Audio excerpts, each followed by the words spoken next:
This is the Sinch.2. It's a fat tire bike from Aventon that also folds so you can stash it in a tight space.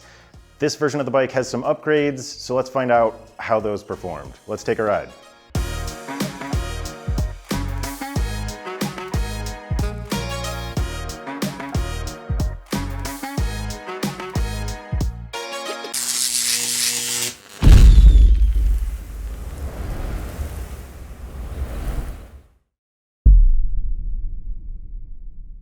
Before we get started, don't forget to hit that subscribe button and the notification bell. We really appreciate the support, and we also want to be able to help you find an awesome e-bike that's just right for you.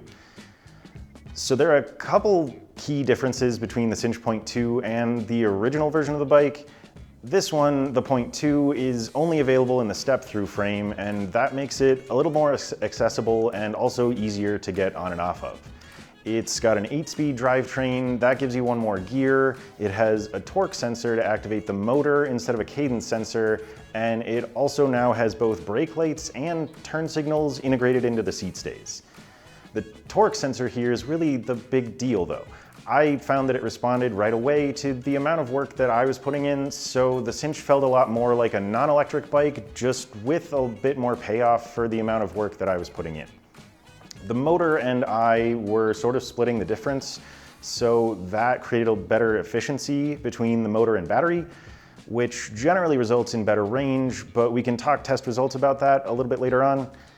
I definitely don't want to sell the addition of brake lights and turn signals short though. This is a really great upgrade just when it comes to safety and visibility on the road. I'm really happy that Aventon has made this a priority. It's something that I think most e-bikes should include in some form, and these ones are bright enough to be nice and obvious when you're out riding on the road. Another of the bike's main features is just the fact that it folds down to fit in the trunk of a car or maybe a small space in your garage. There are a few things to keep in mind about that, but I'll cover those later too. So for now, let's take a closer look at the Sinch.2's spec sheet and then go over its components. The Sinch.2 is a Class 2 e-bike with both throttle and pedal-assisted speeds of up to 20 miles per hour. It is a 48-volt, 500-watt rear hub motor that didn't have any trouble getting up to speed, but I also didn't think it felt overpowered. I just generally thought it worked really well. The motor is powered by a 48-volt, 672 watt-hour battery that's fully integrated into the down tube. I mentioned the upgraded 8-speed drivetrain here. This includes a 48-tooth chainring and a 12 to 32-tooth Shimano Tourney TX cassette. The gearing range worked pretty well for me on the bike, and I was really happy to see that I never ended up with any ghost pedaling. I was a little surprised to see mechanical disc brakes here, but they're made by Tektro and there's 180mm rotors on both wheels, so despite not being hydraulic, we found that these actually have really solid stopping power. The Arisen or Arisen tan wall tires look pretty cool with the bike, and with them being 20-inch by 4-inch fat tires, they also helped it to feel nice and stable. They actually performed pretty well for me with some very light off-roading. I actually ended up sliding out once on some gravel since they've got a smoother street tread, but they did just fine on some short sections of hard-packed dirt. I already mentioned the tail lights, but you also get a small headlight included too, and then there's metal fenders on both wheels and a rear cargo rack with up to 55 pounds of carrying capacity. The bike's saddle is the typical custom Aventon model that we've seen on most of their e-bikes. I personally really like this saddle. It's a good shape, and I think it's a really good blend of soft and supportive. There's a front suspension fork with 45mm of travel, so not a lot there, but I was really glad to have that too. You can also see the bike's collapsible telescoping stem.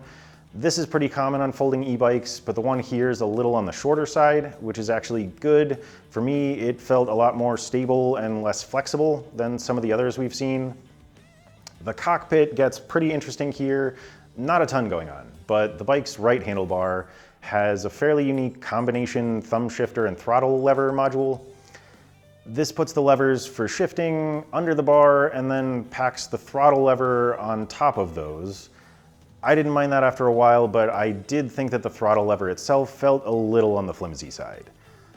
The bike's control panel is on the left handlebar though, and this is the same standard button panel on all Aventon models, but it's nice to have quick access to the turn signal buttons and the PAS adjustment right next to the grips. I liked the full color display, although I did have some trouble when I was wearing sunglasses and riding around in the middle of the day, even with the screen in its highest brightness setting. Another standard feature with Aventon though, this bike pairs with the brand's app, and that can track and display ride data, and it also gives you access to the Aventon community. Let's take a closer look at how the Sinch.2 folds and collapses down for storage next. So the folding mechanisms on the Sinch.2 are pretty simple and standard. It has 3 locations where it folds or collapses.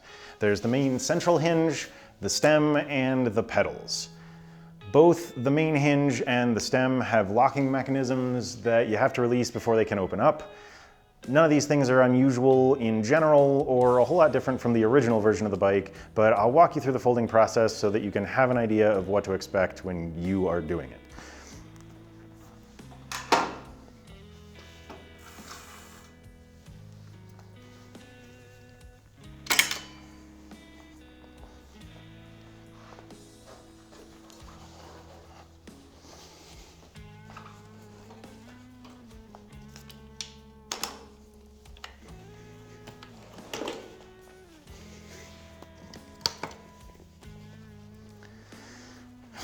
Okay, so that central hinge mechanism isn't the easiest thing to release, and it does require a bit more strength than you might expect, but I didn't notice any frame flex on any of my rides, so I think that's a pretty good trade-off.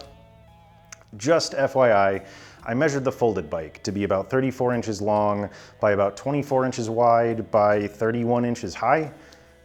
One of the shifter levers runs into the suspension fork, at least here on our test bike.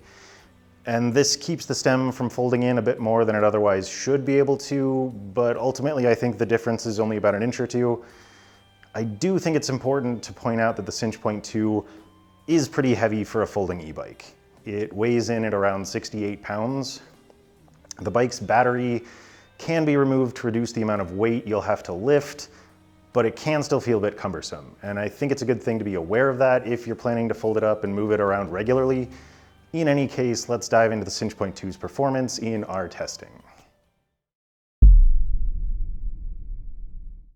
The Sinch did pretty well on our brake test, which was a nice surprise given that it has those mechanical disc brakes instead of the hydraulics.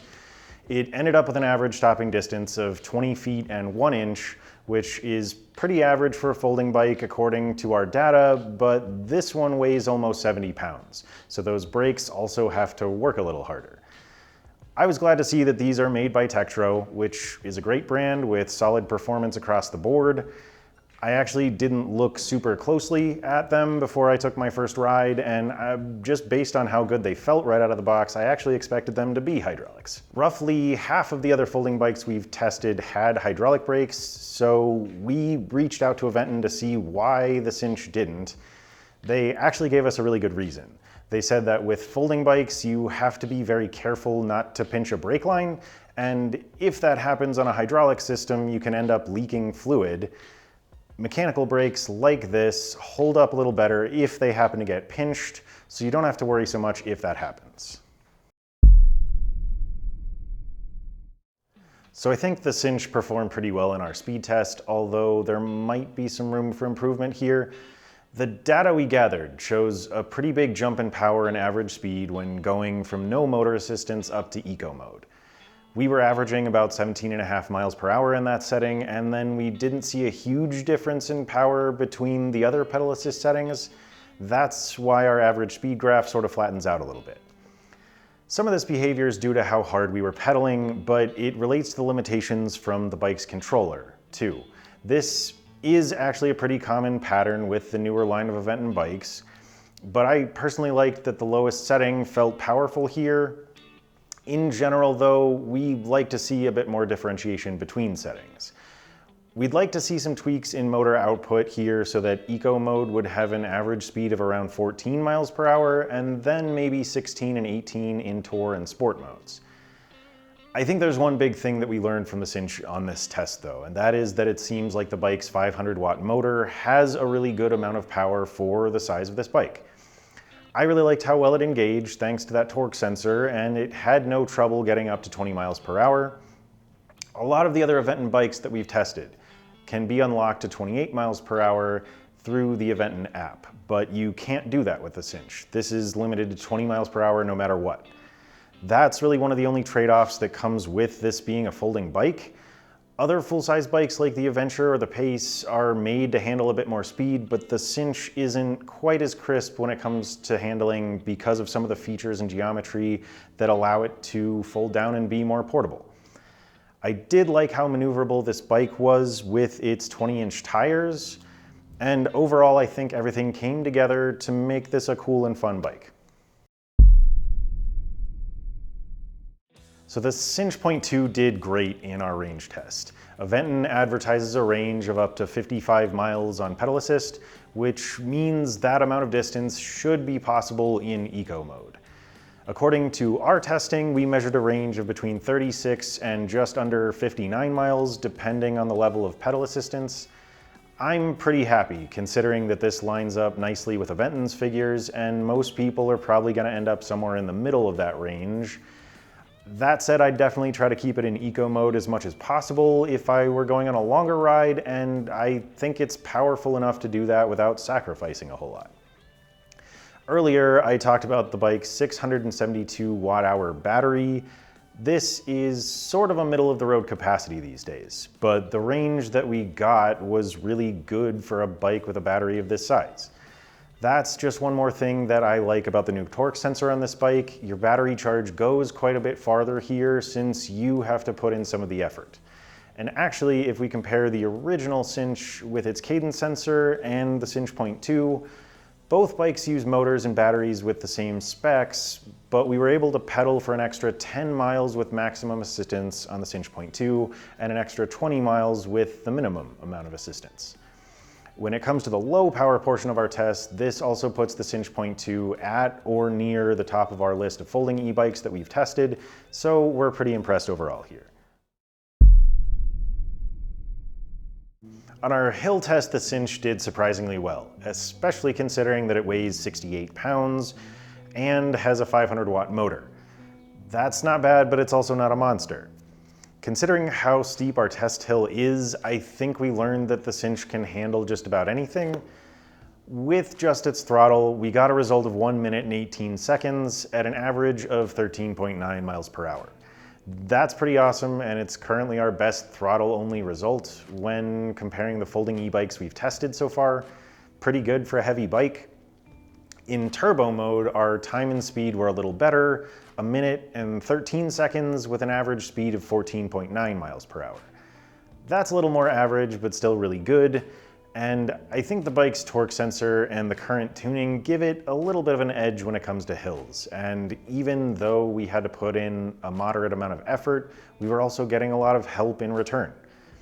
In separate testing, I was pretty impressed with how the bike did for me on smaller hills, even in eco mode, and in higher PAS settings, I was able to just cruise and have a lot of fun. The main thing that really stood out to me about this bike is that it just really didn't feel like a folding bike most of the time. There are usually some trade-offs with folders, but as far as this one goes, the only one I found was that it sort of goes the other way in being a little heavier and a little less easy to move around when it's all collapsed down. But I think it prioritizes being a good e-bike first and maintaining a great level of ride quality, with the folding aspect being sort of secondary. There's honestly not a whole lot that I can complain about on the Sinch.2.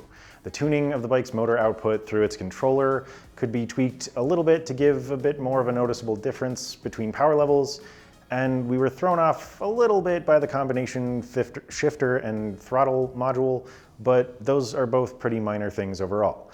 I've got to say I was really impressed with the complete package here. This bike climbs hills really well, it stops quickly, it's pretty comfortable to ride, and it's got some nice upgrades with those brake lights and turn signals. And of course, that new torque sensor. With the torque sensor, it feels more powerful and more responsive, and we ended up with a much better range than on the original version of the bike. Bottom line, if you're looking for a trusty and responsive bike from a good brand that also just happens to fold when you need it to, I think you'll dig the Sinch.2. I want to say a quick thank you for sticking with me all the way to the end here. We'll leave a link to our more detailed written review in the video description, as well as a link to Aventon's website so you can take a closer look at the Sinch. Please do use that link if you pick one up for yourself. It supports us and it also doesn't cost you anything extra. Thanks for liking and subscribing as well, and please feel free to let us know what you think about the Sinch.2 in the comments section. That's all for this review. I'm John with Electric Bike Report, and this is the Aventon Sinch.2.